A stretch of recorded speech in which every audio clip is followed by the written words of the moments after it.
Hey everyone, it's David Lawson, back again to talk about the book of Genesis. And if you remember last week, I told you this is easily my favorite book in the Bible because I think it is in this book that we find the story of everything, right? The story of why we are here, why we were created. The story of Jesus himself is found here in the pages of Genesis. And so we just want to spend some time going into it. And today we're going to look at Genesis chapter 2. Now, if you haven't read Genesis 2 yet, go ahead and pause the video, read the chapter, and then come back. But if you remember from Genesis 1, right, God had finished the creation of the universe, right? Everything that he had created and formed, he did it in 6 days, right? And on the seventh day, he rests. And we talked a lot about the idea of this eternal Sabbath, and maybe that's what we were actually created for to begin with. Today, we're actually going to get a second creation story. And you might be thinking to yourself, well, wait a minute, why do I need two creation stories? Well, in chapter 1, we see, right, the creation of everything. It's kind of this 50,000 foot view of what God is doing. But in Genesis 2, we zoom in and we're looking at two specific people, Adam and Eve. But we're going to get back to the names in a little bit. So when you read the story, you're going to notice that some of the things that happen in Genesis 2 don't necessarily match up with the same order that we see happening in Genesis 1. And that might be a cause of concern for you. And I understand that. Wait a minute, these two things don't match up, then what does that mean? Is this not true?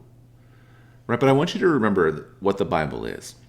The Bible is not a history textbook, right? At least not the way we think of it. There's history in it, but not the way we practice and understand history today.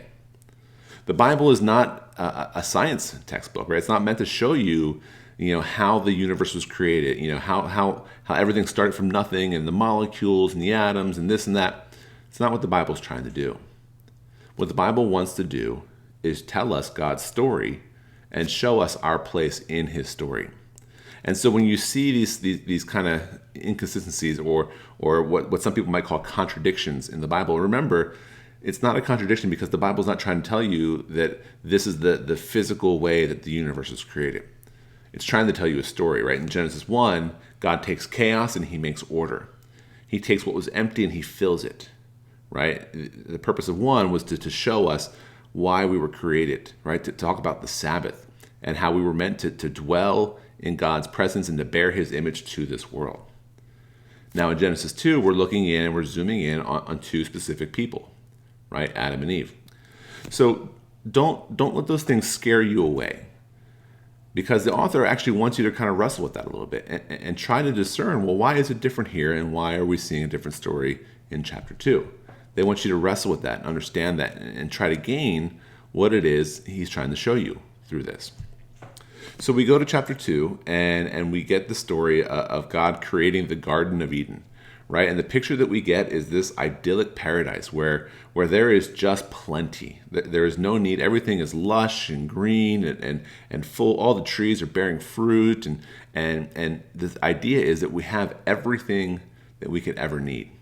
Right, there's rivers and there's food, and so God takes Adam and he puts him into the garden, and he gives him a job. He says, your job here is to maintain this garden, to work the ground, to make sure that it flourishes and grows. Right, it's very reflective of what we saw our job to be in chapter 1. Right, to multiply, to rule and subdue. Well, we're seeing that again, but in a much more intimate level. Right? And so Adam's job was to work this garden, to work paradise, right? And to bring it to its fullness alongside his creator. But very quickly we see God understand that Adam by himself is just it's not quite finished yet. It's not quite right yet. There's a need for something else in Adam's life. The word he uses here in the English is that there's a need for a suitable helper. Right, and so then we have this scene where God creates these animals and he brings them one by one before Adam. Now this is really cool, and I'm going to read a little portion here, and this is verse 19, and this is what's happening. It says, now the Lord God had formed out of the ground all the wild animals and all the birds in the sky. He brought them to the man to see what he would name them. And whatever the man called each living creature, that was his name. Now this is really neat, guys. You have to just kind of picture this. Right, God has not just created man to be this pawn that he gets to manipulate and control. Right, he's created him to be a ruler alongside of him. And so now God, with the ability to create life, creates these animals and one by one brings them before Adam. And he says, hey, what do you think that should be called? And Adam goes, well, I don't know. What about a cow? Great. It's going to be a cow. How about this one? I don't know, elephant, right? And one by one, Adam names each creature. Now, that's really cool because God could have named them. He could have said, hey, Adam, by the way, this is a cow, this is an elephant, this is a dog. But he didn't do that. In fact, the name that Adam chose is the name that God went by. And that's really cool because God should have all control, right? And yet, God allowed Adam to take ownership of this, to partner alongside him in this, and to help in this process of creation, right? So never forget, that's what we were meant to do. We were meant to work in partnership with our God, right? Not in opposition to him. And so you see this moment, God didn't have names for these animals. He said, here you go, here's some animals, go ahead and name them. And he gave that responsibility over to Adam. It might seem small, but it actually is really huge. But anyway, no suitable helper is found. And this word suitable helper, it's a very powerful word in the Hebrew. The word in Hebrew, and forgive my Hebrew, if I'm saying it wrong and there's anyone here who knows Hebrew, please feel free to correct me. But the word here is ezer kenegdo, right? It's a suitable helper. And the idea behind this word is very powerful, right? Ezer is helper, right? And this is not to describe like a servant or a slave or just someone who does menial tasks for you, right? This is meant to be someone who is an equal partner with you, right? Someone who is just as capable as you are, but they're a helper to you. But the other word I want to look at is this word kenego, right? The suitable part. Now, suitable is the word that's chosen most often here, but another word that word translates into that I think is very important for us to understand is one who opposes or an opposing force. Now, that might sound negative, like, oh man, like the wife or the woman should be this opposing force to man, telling him he can't do this, he can't do that. That's not what I mean. The way I understand that, the way I picture it, the way I see it here in the text is God is saying, look, Adam is not okay by himself. There are things that he's not going to see. There's things that he's not going to understand. Let me give him someone who will call him to account, who will present to him other ways of understanding things. And anyone here who's married, who has a wife, understands this very well. I know for me, my wife, she will constantly say, hey, you know what? You're not thinking of this situation here, or you're not considering this circumstance here. Right? I'm ready to just charge in, to make a decision, to do whatever. And she'll slow me down and say, have you thought about this all the way through? Have you thought about how it's going to affect this person or that person? Right? My wife is a suitable helper. She is one who will oppose me at times, not to dominate over me or control me, but to offer more perspective, to open my eyes, to help me understand more clear. And so I just love that phrase here because that is what our partner is supposed to be. That's what our wife is supposed to be. And the image that we get here is not one of the man on top of the woman, right? It's not one of master and servant. It's not one of greater and lesser.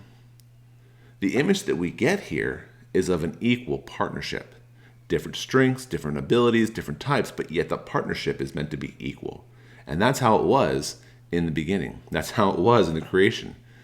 Sadly, in the world that we live in today, even in our modern era, this is not the case, right? The patriarchy is still very much in effect, right? And in some parts of the world, it's still very, very powerful and very dangerous for a woman.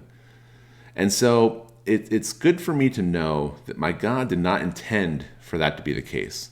That we, unfortunately, have taken that and run with it and have corrupted and polluted it like we do with so many things. But the intention here was for the man and the woman to be equal partners, right? For the woman to be someone who could oppose the man, not, once again, to frustrate them or stop them, but to help them grow, to see a fuller picture, to understand more clearly. And so I just love this image, right? This idea of a suitable helper. And then Adam, right? And I don't know if you've ever realized this, and stop for a moment, but this is the first poem, right? Written by a man, written by a human. And he says this in verse 23. He says that this is now bone of my bones and flesh of my flesh. She shall be called woman, for she was taken out of man. Now, once again, this can sound like, oh, okay, she's from the man. No, right? This is the idea here is that she is an equal partner with me, right? We are different, but yet we are equal. And the names here for man and woman are Ish for the man, and Isha for the women. And it's very interesting because the first name given to this new creation is not Eve, which we commonly associate with, right? It's Isha. Her real name, her true name, her first name was Isha, right? And the idea here is that she is of the man. We are one thing, right? We are equal in this sense. And it's a very powerful thing for us to understand because we're going to look at the name Eve in chapter 3 later on. And we're going to come back to this idea of this name that she now carries. But her original name, when Adam looked at her and he said, "Whoa, man," he was calling her Isha. And so I just want you to consider that. And so we go on here, and it says in verse 24, "That is why a man leaves his father and mother and is united to his wife, and they become one flesh." Now, this is an interesting phrase because what we know of the ancient Near East and what we know of the culture at the time is that was never the case. The man never left his family to go and be united with his wife. In fact, it was the opposite. The wife, the woman, would go into the man's family and be absorbed by his family. And so here we, once again, see God's true intention. We see what he was looking for in this process.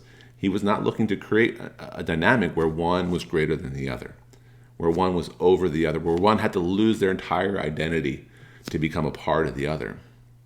What God intended was this coming together, right, of the part that was missing all along to make one flesh, right? There's this equality that is spoken of here that we have not seen in most of our history, right? And even in our culture today, we are not seeing this level of equality.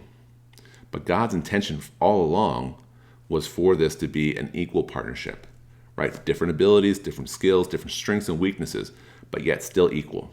And so that's really important for us to take away from this, right? And so as we talk about the world we live in today, and we're talking about the Time's Up and Me Too and all those movements that are happening, these are things that we should really care about because the heart of God was that these two entities, these two pieces, are actually one whole. And that was always his intent from the beginning. It's only us who has corrupted that and who's taken advantage of that dynamic. And it ends here in verse 25. It says, "Adam and his wife were both naked, and they felt no shame."